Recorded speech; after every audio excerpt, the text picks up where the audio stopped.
What is up? What is up, Wholesale 2 Million family? We're back with another subscriber first wholesale deal interview. Today, we got a power couple. We got Emilio and Ryra. I probably mispronounced your name again, but they just closed their first wholesale deal for $7,500 from cold calling Tire Landlord. No further ado, you guys. So let's go ahead and jump into it and welcome my guests. What is going on, you guys? Hey, how are you doing? Thanks for Good, having me. dude. I'm excited to have you guys here. And once again, I'm excited to see another power couple in the game of the hustle and making that money. Yeah. All Yes, right. sir. So, yeah. Hey, a little background about your guys' and how did you got into the whole wholesaling game, man? You want to go first? Yeah, well, basically, we were both in college. Myself, I was stuck in a career I didn't really feel passionate about, I guess you could say. So, And what was it? Nursing. Okay. Got Yeah. it. Yeah, it was just really hard and really stressful. And so I ended up dropping out. And then, Gotcha. mhm. So, how many hours were you grinding at it? Well, I worked probably like a full-time job at the time. So it would be, I would be in school like all morning and then go to my job, come home, do homework till like 3 in the morning, and then repeat the whole process. So it was just starting to get really tiresome. Of Yeah. course. Of course. I mean, nursing, it's the wife, she has some friend that's into nursing, and we got some family that did. Dude, it's not easy. It's tough. Hard. And I think that nursing, they don't get paid enough for what they do. They do an absolutely an incredible job. Things, helping people. I think they just don't get paid enough. But yeah, Yeah. Got- It's, yes. Yeah, so for me, it was the same thing. I was going to college for engineering, but it was super hard. I didn't really like it. And I didn't Yeah. really believe in like getting a job, saving up all the way into retirement, and then living off that retirement money. So I actually only went to school for 3 days before I ended up dropping out because I just knew it was not for me. Gotcha. Okay. Yeah. And then Go ahead. yeah. So okay, now how old are both of you? we're 20. Yeah, I just turned 20 in March. Okay, congrats, man. So Thank you. you guys got one more year until you can go to Vegas and drink. Yes, Yeah. sir. Yeah. Gotcha, man. Okay, so now how did you so currently do you guys still have a job that you guys actually do? No, right now we're full time into real estate. At the start of this year, we quit our jobs and we went full time into it. Oh, dang. Okay, so when did you guys initially first discover wholesaling? We discovered it last year in January. We had both got COVID and we just locked down and I seen your videos. Actually, you're the one that actually introduced me to it Yeah. through all the Oh, videos. Yep. thank you so much. So you must have saw me on TikTok or something? No, it was through Instagram. The Instagram Oh, reels. Yeah. yes. Okay, nice. So you guys started in January 2021. Yep. Okay. Now, how long did it took you guys to get that first deal? So it took us like since we actually learned exactly a year, I would say.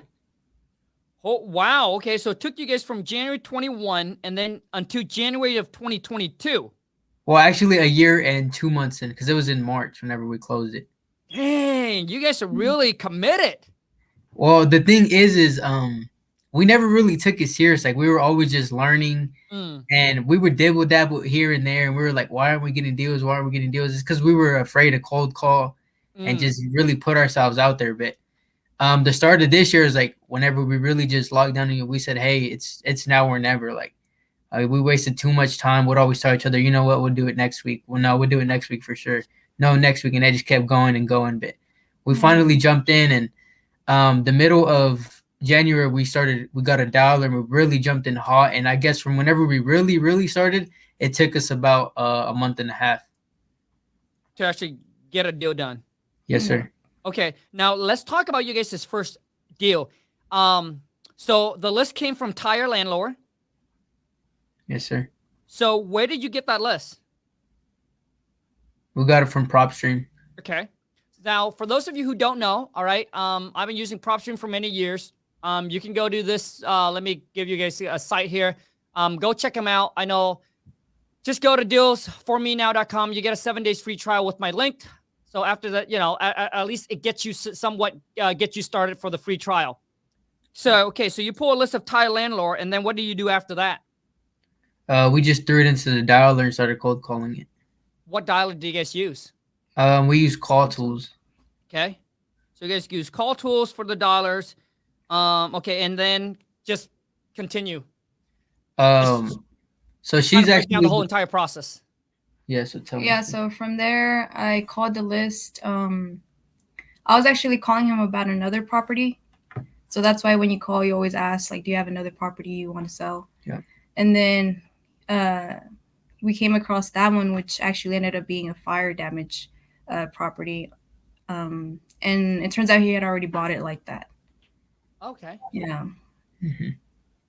So, okay, so he was a tire. Okay, so the list came from a Tire Landlord, but the property is not even rented. Oh, no. The property was rent, but he has another property that he wants to sell. Yes, Yeah. sir. Gotcha. Okay, so he bought a firehouse. I see. Yeah. Mhm. Yeah. Okay. So how do you guys negotiate the deal with him? Yeah, so whenever we called him, he was actually out of town. So he told us a price of what he wanted. He wanted 10,000 for it. And this is like in one of the worst parts of our town. What market are you guys in? House for 10,000. It's because it was really burnt, like super Sure. bad. Like, Sure. we're in Amarillo, Texas. Dude, I've never heard of that town. Okay, so it's okay. So somewhere in Texas, but it sounds like it's okay. So what? Okay, so he asked 10,000 for the property. Mm-hmm. What's the ARV? So we really didn't even know the ARV because of it's in the worst part of town, so we didn't really see any types of comps. Okay. But if we could put an ARV to it, it was probably around 100 to 120. Okay, so 100. Okay, so 120,000 for the ARV. Yeah. How many bedroom and bathroom? It was a 3-1. Square foot? Like 15. Do you remember? 1,500 square feet. Yeah, 1,500 square feet. Gotcha. Okay, so what's the rehab cost on this guy? So the guy that actually walked it, he said that it was probably gonna need around 60 to 70 on it. $70,000. Okay, for the rehab costs. Okay, so you guys got under contract for 10,000. Yes, sir. Got it. You guys didn't even negotiate. That's the price you want, and you guys just lock it up. Yeah, because the thing is he's actually a real estate, like he's in the business and stuff, so he knew. Sure. And us being new, like he kind of rattled us up, and so we came forward. We told him like what our intentions were, that we are gonna wholesale this, because it was so burnt that we didn't want to get it under contract and then not be able to sell it, and then it falls back on us. So we were just straight up with him, and then from there he just said, okay, as long as you're able to sell it, I don't care if you sell it for 30K, I just want my 10K. So we're like, okay, and we jumped in. Ah, got you. Okay, so he knew that you're gonna wholesale it. Okay, so now how do you find the buyer? We found them through Facebook. Facebook Marketplace. It was a REIG, like a real estate investment group. Like a local. Yes, sir. Got you. Got it. Okay. Just keep going. And go ahead, you could tell me. Yeah, so originally on that one, we had it listed for 19,000. And on that one, we just kept getting like really low offers. So we were just starting to get like discouraged. Like we were only gonna make like 2,000 on it.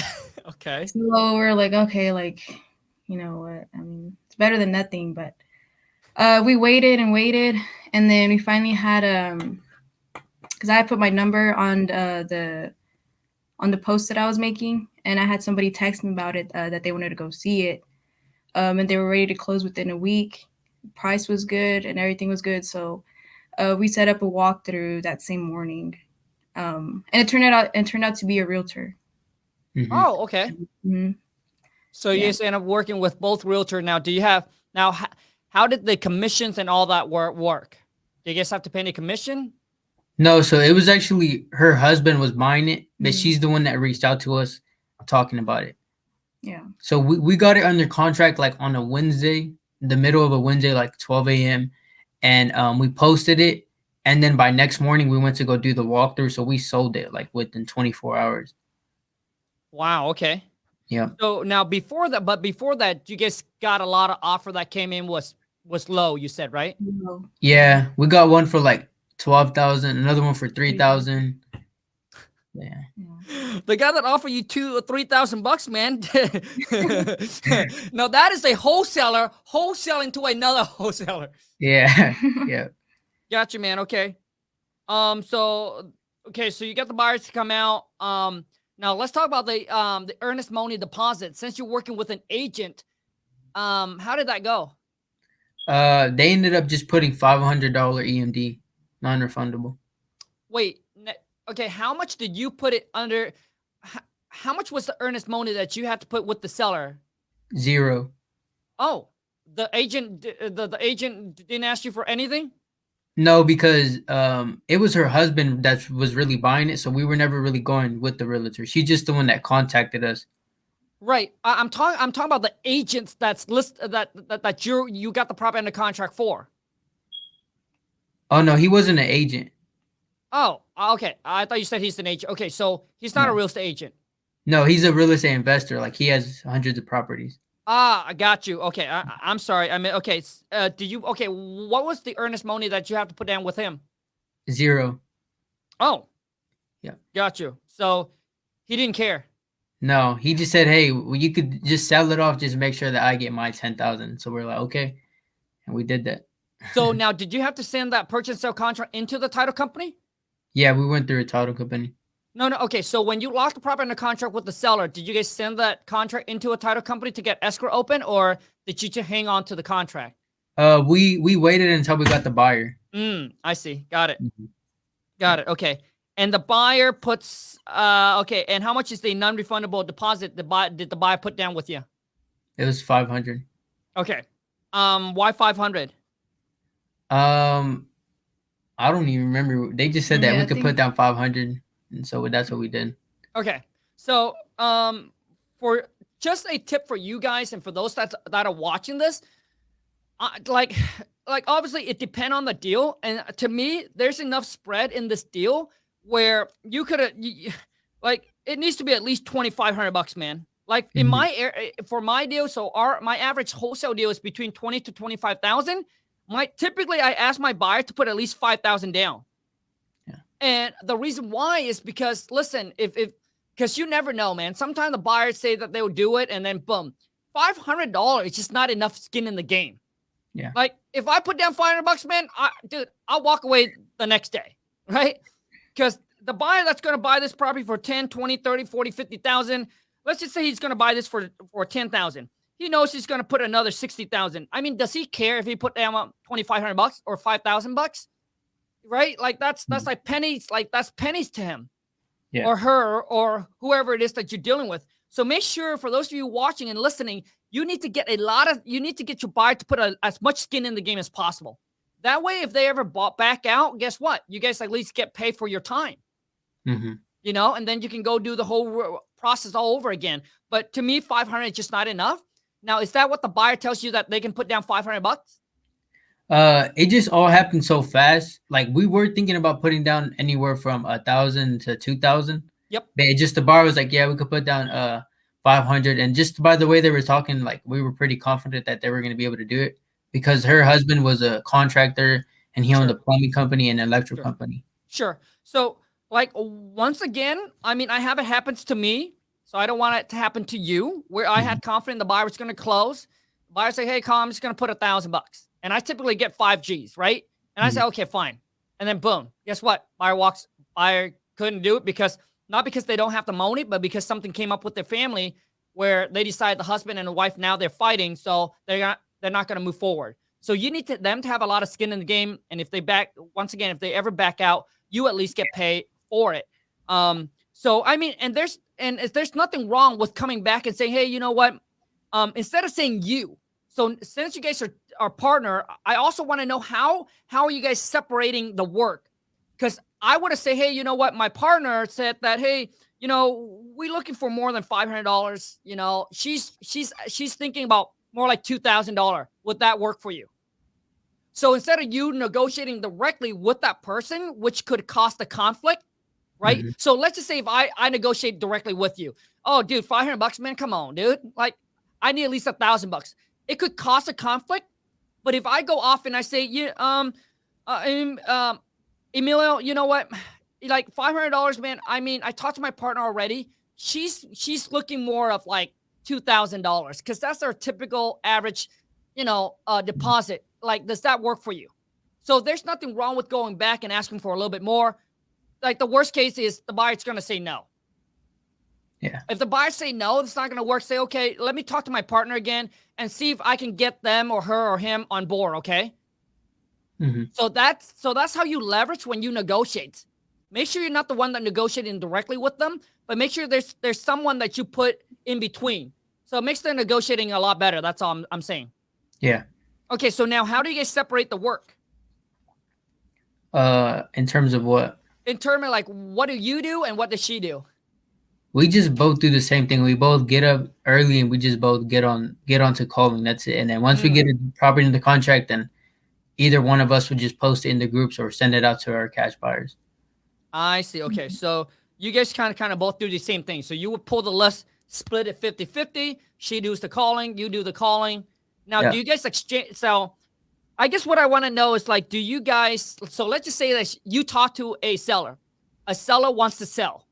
Do you close the seller too, or does she close and you guys back and forth kind of thing? I think it varies. It's not always the same situation.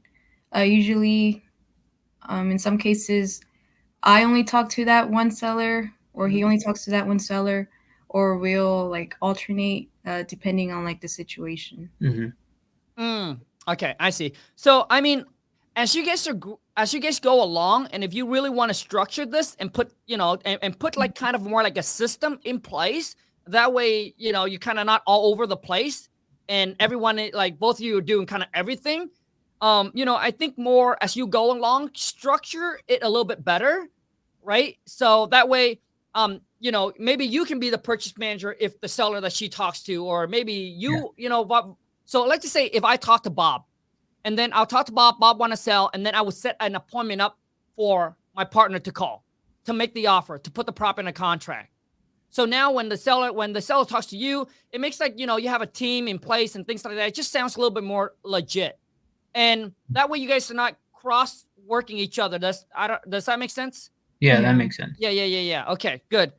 I guess, so now how quickly did the buyer close?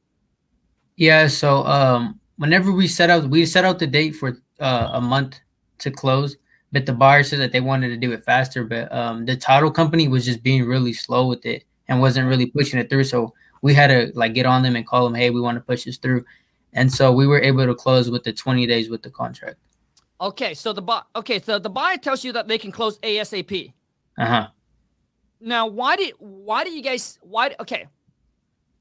So, but you put the contract with the buyer for 30 days closing. Yes. Why? Because we just didn't really know at the time. Yeah. Gotcha. And so we thought that we had to go based off of because this is our first property that we've ever gotten under contract. So we thought that we just had to put it with the with the purchase and sale agreement. Yep. And listen, when I first started, I have the same issue. And that's why it's good for us to do this interview. So those of you who's watching this, and if you're able to watch all the way to the end, right, you're able to pick up things like this that you don't have to make the mistake. Yeah. So when I first started, man, I was just like you guys. Okay, so we have a 30-day closing with the seller. So let's just say this is April 1st, and I have the closing set for April 30th with the seller. And then let's say on April 3rd, I was able to find a buyer. And this is exactly what you're mentioning. So you figure, okay, well, I have a closing with the seller on April 30th. I'm going to set my contract with the buyer all the way until April 30th. correct? Mm-hmm. Yep. So that's what I thought too when I first started out. But you don't want to do that because anything can go wrong. When you find a buyer, you want to close that puppy as quickly as possible, as quickly as the title company can get their thing done. You want that thing to close. You want to get paid because, dude, in the game, like anything can happen until you close and until you get that money in your hand. Trust me, anything can happen. I got a deal that a 30K deal that blew up 2 days before closing. Until that thing go across the finish line, man, nothing's gonna, right? So you want that to close as soon as possible. But I'm sure now that you know. Yeah, now we know. Yeah. So make sure once you find a buyer, always ask the buyer. Never, ever, ever be the one that mentioned anything first. So let's just say I found a buyer. I would always ask, so how soon can you close? Don't be the one that rush into and say, dude, can you close in 15 days? Can you close in 20 days? Can you close in 10 days? Well, what if you ask them first and they say, dude, I can close as soon as your title company can close. I can close in 5 days. I can close in 3 days. I mean, isn't that better than you telling them, hey, could you close in 10 days? The only time that you negotiate is when they tell you, oh, you know what? I need 20 days. That's when you be like, hey, so why do you need 20 days? Could you do it in 15 days? Could you do it in 10 days?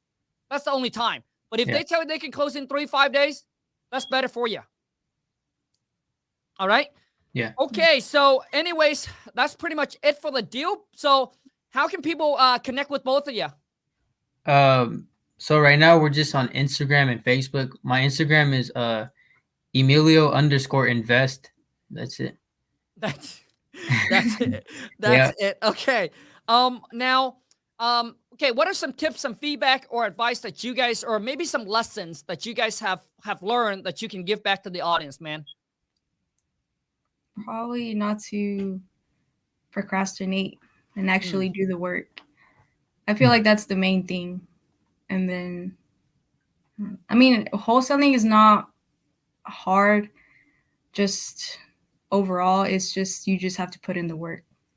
Yes, because all it is you just get on the phone. I mean, I interview someone and she said, Khang, what we do is easy money. It's easy. You just get on the phone and one phone call, you can make 7,000, 10,000, 20,000.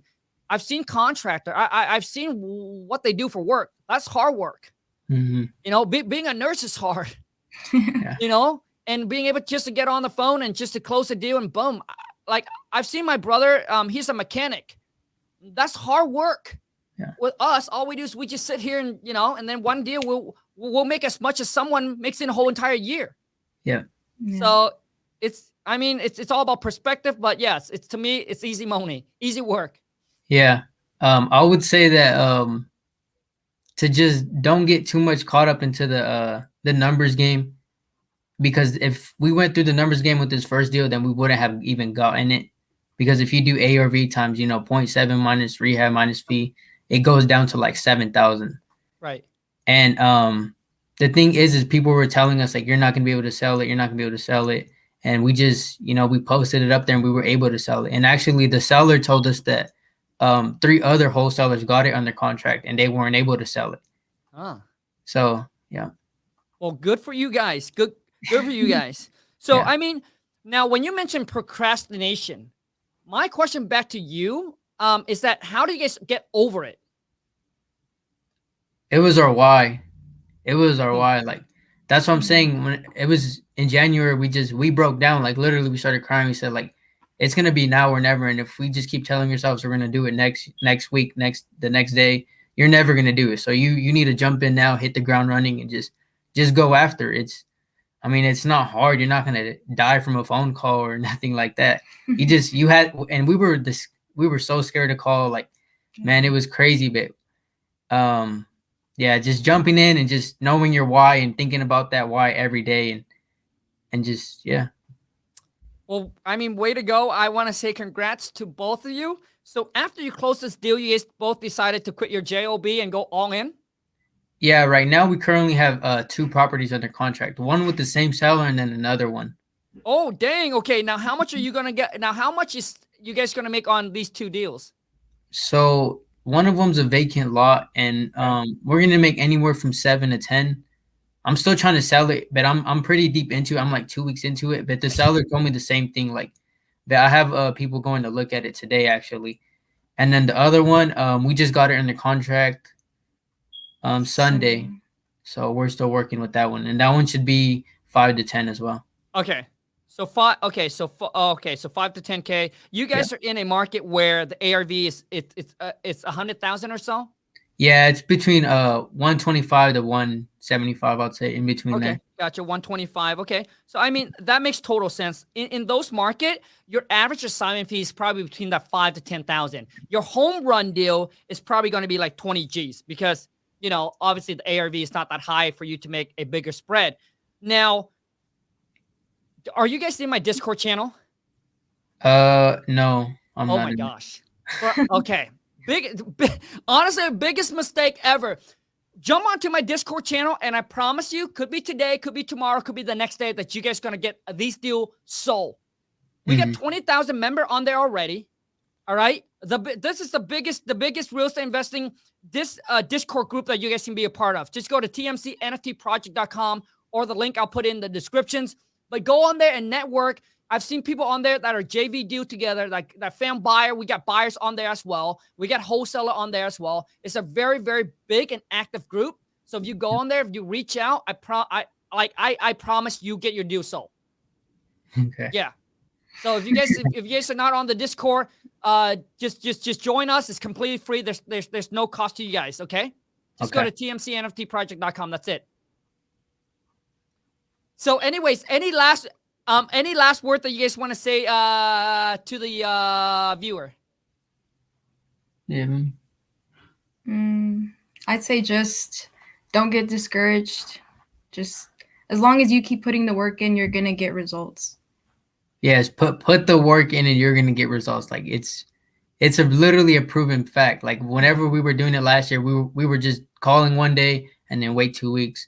Text message, then wait 2 weeks. No, like just do it every day consistently and it will come. It's gonna come. There's no way it wouldn't. Boom. Well, for those of you who's watching this, it all comes down to one thing, commitment, consistently, and you just got to put in the WORK, baby. Yeah. All right. I want to say thank you so much, you guys, for coming on. Hopefully everyone that watches, hopefully you guys get a lot of nuggets out of this, so you don't make the same mistakes, okay? And if you do, please, if you enjoy this, make sure, boom, smash that thumbs up. If you're new to the channel, make sure you, boom, smash that subscribe button. But I want to thank both of you guys, and I'll see you guys in the Discord channel. Yes, sir. Yeah. All right, later, guys. All righty. Thank you.